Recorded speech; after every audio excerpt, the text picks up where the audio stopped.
Hello everyone, welcome to this channel. I am C S Ritu. Video में बात करेंगे Hindustan zinc limited के बारे में।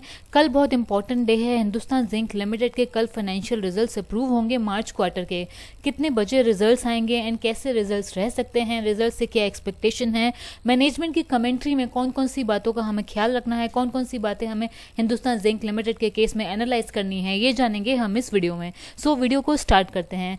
फाइनेंशियल रिजल्ट्स की अर्निंग कॉल कल आएगी 4 बजे। 4 बजे से पहले कंपनी अपने रिजल्ट्स डिस्क्लोज कर देगी। नॉर्मली मार्केट क्लोज होने के बाद ये कंपनीज अपने रिजल्ट्स डिस्क्लोज करती हैं, तो 3:30 से 4 के बीच में कंपनी के रिजल्ट्स आ सकते हैं, ऐसी एक्सपेक्टेशन है। अगर आप रिजल्ट्स का डिटेल एनालिसिस देखना चाहते हैं तो इस चैनल को सब्सक्राइब कर लीजिए, क्योंकि इस शेयर को हम रेगुलरली कवर करते हैं। हिंदुस्तान जिंक लिमिटेड के रिजल्ट्स से एनालिस्ट की क्या एक्सपेक्टेशन है, ये जानने से पहले हम देखते हैं कंपनी की पास्ट परफॉर्मेंस। मार्च क्वार्टर में लास्ट ईयर कंपनी ने रेवेन्यू रिपोर्ट किया था 8797 करोड़ का एंड नेट प्रॉफिट आया था 2929 करोड़ का। लेकिन दिसंबर क्वार्टर में कंपनी की परफॉर्मेंस अच्छी नहीं रही थी। दिसंबर क्वार्टर में कंपनी का रेवेन्यू था 7866 करोड़ का, ऑपरेटिंग प्रॉफिट था 3707 करोड़ का एंड नेट प्रॉफिट आया था 2157 करोड़। अब एनालिस्ट की क्या एक्सपेक्टेशन है रिजल्ट से। फिलिप कैपिटल के एनालिस्ट का एस्टीमेट है कि हिंदुस्तान जिंक लिमिटेड मार्च क्वार्टर में प्रॉफिट रिपोर्ट कर सकती है 2350 करोड़ का, जो कि लास्ट ईयर से 20% का डिक्लाइन होगा, बट लास्ट क्वार्टर से इंक्रीज होगा। रेवेन्यू डिक्लाइन करेगा, लास्ट ईयर से 3% रेवेन्यू आ सकता है हिंदुस्तान जिंक लिमिटेड का 8530 करोड़, और एबिटा मार्जिन आ सकता है 48.5%, जो कि लास्ट ईयर था 56.4%। जिंक की वॉल्यूम लास्ट क्वार्टर से 2% से इंक्रीज हो सकती है। कॉस्ट ऑफ प्रोडक्शन में फॉल कंपनी रिपोर्ट कर सकती है एंड ओवरऑल मार्जिन इंप्रूव होंगे।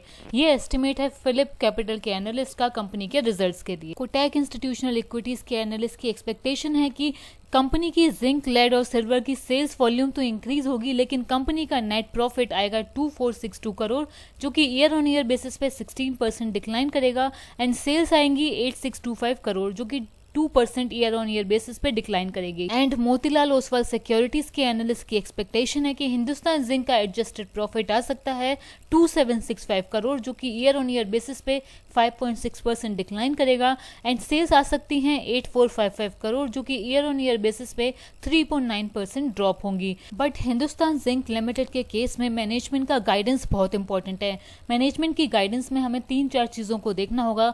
सबसे पहले तो जिंक इंटरनेशनल बिजनेस जो हिंदुस्तान जिंक लिमिटेड वेदांता का परचेज करने वाली थी, उस पर मैनेजमेंट की क्या कमेंट्री आती है, मैनेजमेंट उस पर क्या गाइडेंस देता है, ये देखना बहुत इंपॉर्टेंट होगा।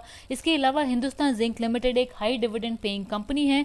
पास्ट ईयर में कंपनी ने डिविडेंड पे किया है 75.5 रुपीज का एंड परसेंटेज टर्म्स में 23% का डिविडेंड लास्ट ईयर में कंपनी ने पे किया है। सो डिविडेंड की गाइडेंस बहुत इंपॉर्टेंट है कि कितने परसेंट फ्यूचर में कंपनी का डिविडेंड रह सकता है। इसके अलावा कॉस्ट ऑफ प्रोडक्शन पे क्या कमेंट्री करता है मैनेजमेंट, रियलाइजेशन पे मैनेजमेंट का क्या गाइडेंस है, फ्यूचर आउटलुक कंपनी का कैसा है, ये सब हिंदुस्तान जिंक लिमिटेड के रिजल्ट्स में देखना बहुत इंपॉर्टेंट है। सो अगर आप इस कंपनी के रिजल्ट्स का डिटेल एनालिसिस देखना चाहते हैं तो चैनल को सब्सक्राइब कर लीजिए, ताकि हमारी नेक्स्ट वीडियो के नोटिफिकेशन आपसे मिस ना हो। आज की वीडियो में इतना ही। वीडियो अच्छा लगा है please like it, subscribe this channel and thank you for watching.